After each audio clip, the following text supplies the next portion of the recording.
We're talking about changing vision. Even though we've said to you this is not a new way of doing church, for many people it seems very new, and they struggle to see how they can do things. And so we want to try and give you some indication of how difficult it is sometimes to change things. Bernard, I wonder if you could come and help me. Come and stand out the front. And like a good Anglican, face the front. Remember that, yeah, you stay looking that way. Now you all know Bernard. I want you to describe what he's wearing. Yellow jacket. Jacket, yeah. It's a nice jacket. Open shoes. He's not just dressed in a jacket, I hope. We'd be embarrassed. Open shoes. Trousers? What's the jacket like? Black? Grey and black. You should see the front of it. It is wonderful. Can you see what he's got on his jacket? Do you know what's there? It's wonderful. Look at that. Oh. Would you like to know what's on his jacket? How could you know? I'm not going closer. You want him to turn round. He's not going to. This is Bernard. He doesn't do it unless you ask him very properly. He's not going to turn round. How can you find out what's written on his jacket? Go closer. You need to come. One of you come and look. Come and tell the others what's here on the jacket.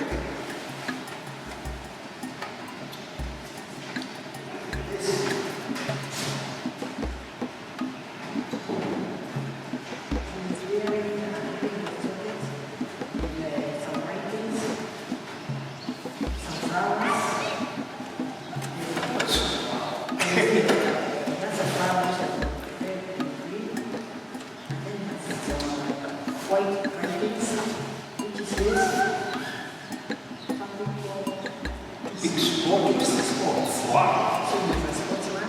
Now, if you'd like to see that, though you've been told, if Bennett was never going to move, you would also have to get up and come and have a look. He wouldn't believe. He's going to go back. He's going to go and sit down. But you see, in order to see something new, sometimes you have to get up and go and change the way you're looking at something. So as we share these new ideas with you, keep asking yourself, do I have to think in a different way than I thought before? Because sometimes, in order to see something, you have to change the way you're looking at it. The other thing that happens when we do this sort of thing, when we see something, it's not always what we think we see. See, our sister described some flowers. She's a lady. They were little triangles. They didn't look like flowers to me at all. So what we think we see isn't always what we see.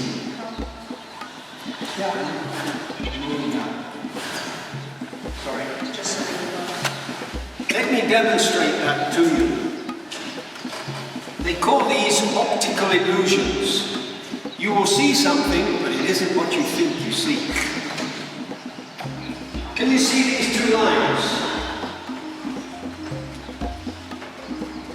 These vertical lines that go from there, that one goes from there. Which is the longest?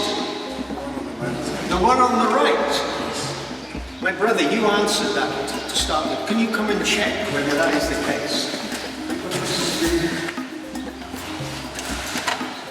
You put your arm there, measure, and then move over to that one. Tell me which is the longest. Does your book measure?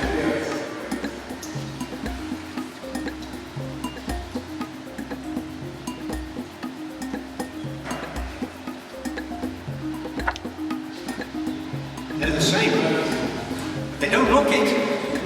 What you think you see isn't always what you see. Thank you, brother. What about this one? You see these dots in the middle? this dot and this dot. Which is the biggest? The one on the left. The one over this side. This middle one. That's No. bigger than that one. The one on the left. This one is biggest. Which one is biggest? The one. We're only looking at the dot in the middle, not the others. Just these two. The one on the left. You think this one is the bigger? You know what's going to happen if you come and measure? They're the same. Because the things that are around are confusing you. And sometimes that happens when you see something new. You focus on it when you see the things around it as well, and it makes it different. What you see isn't always what you think you see. Here's another one. Can you see this picture? Is it a picture of a duck or a rabbit? It's a duck. So this is the beak, there's the eyes, and that's the head. Now some people don't see that. They see a rabbit's nose, its eyes, and its ears. If you tilt your head a little bit, you can see that's a rabbit. It's not a duck. So what you see isn't what you think you see, yeah? Here's another one. I want you to tell me whether you can see a musician playing an instrument, or can you see a beautiful lady? Now most of the men will see a beautiful lady, I know that. Can you see the man? It's obviously Mzungu, look at the size. Big nose, playing. Can you see him? Ah. But if you look here, there are two eyes. This is the lady's hair, and sunshine is coming across here. So this is her face. Can you see the lady's face?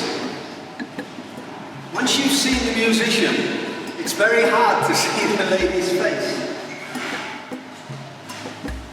If you imagine the rest of her face comes down here, can you see her eyes, her nose, her lips? Part of her chin, and this side of her face is her hair, and it's all in shadow. Sometimes it will suddenly go. Forget the man with the music, look for the beautiful lady. Can you see her yet? It's just her head. Coming round here, hair, beautiful eyes, lips. It's a lady. What you see is not always what you think you see. Last one. How many legs does an elephant have? 4. Picture of an elephant, yes?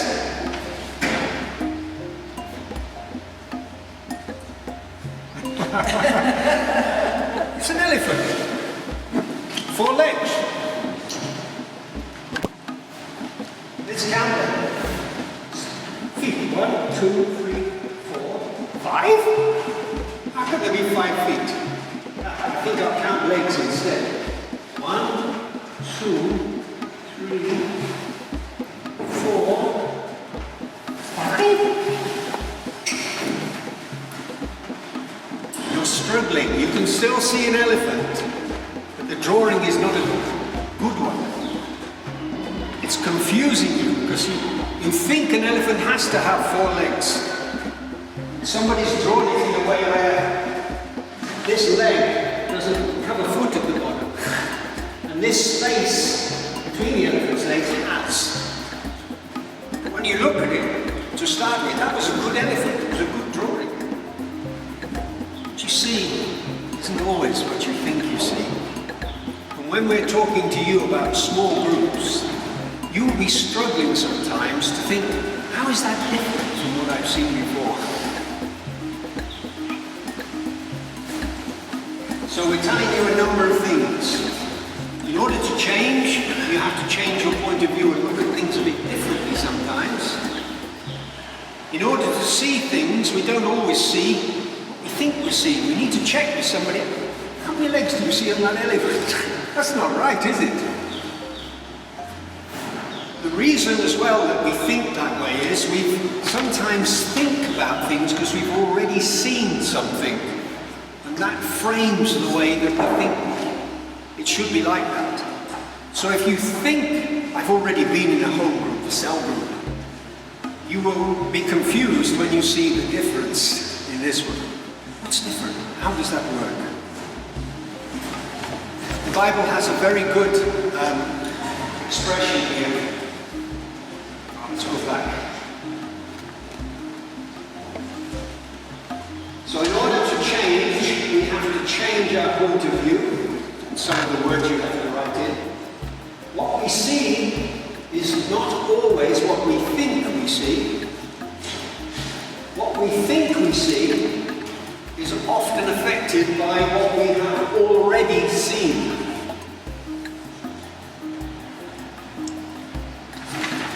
And in order to change that point of view, to change the way we think, the Bible gives us a lovely quote. It says, in order to see something new, we have to train our minds to think in new ways. The Bible says in Romans 12, be transformed by the renewing of your mind. Be changed by thinking in new ways sometimes, because the old ways sometimes restrict us. So there is a biblical precedent for, hold on, I've got to stop and think about this.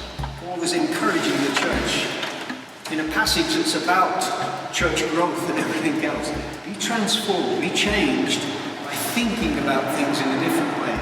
Renew your mind. So just to sum up on this one then, in that little box on page 9, it says, even though we've all heard about discipleship, and we've all heard about how discipleship can happen through small groups, doesn't mean we truly understand what self-discipleship is.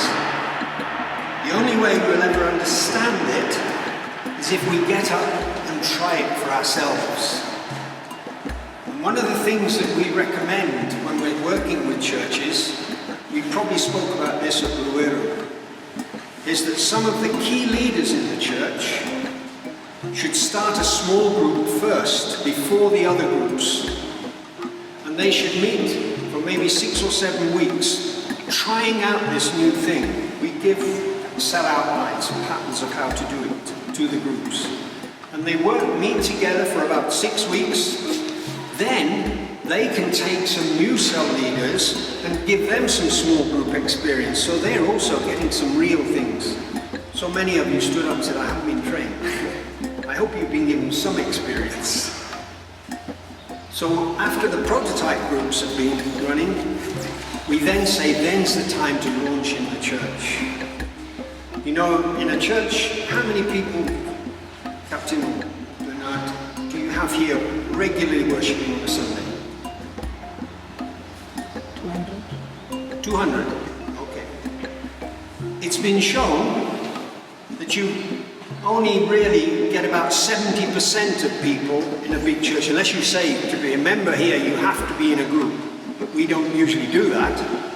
Eventually, when the church has practiced it for a while, you will eventually get about 70% of people. So that will be about 140 in small groups. Now, they can't be in groups of more than 10. So how many leaders are you going to need for 140 people? You're going to need 14 small groups eventually at least. And those leaders need to be trained. The moment you have 6 people who have started the training.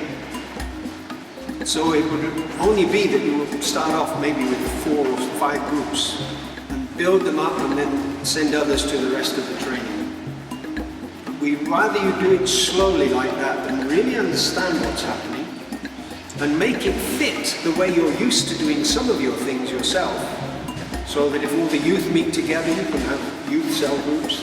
If you meet in family type groups, it can be like that. Whatever suits your church best. But you have to start thinking in slightly different ways. That's the end of that session. Thank you for listening to me.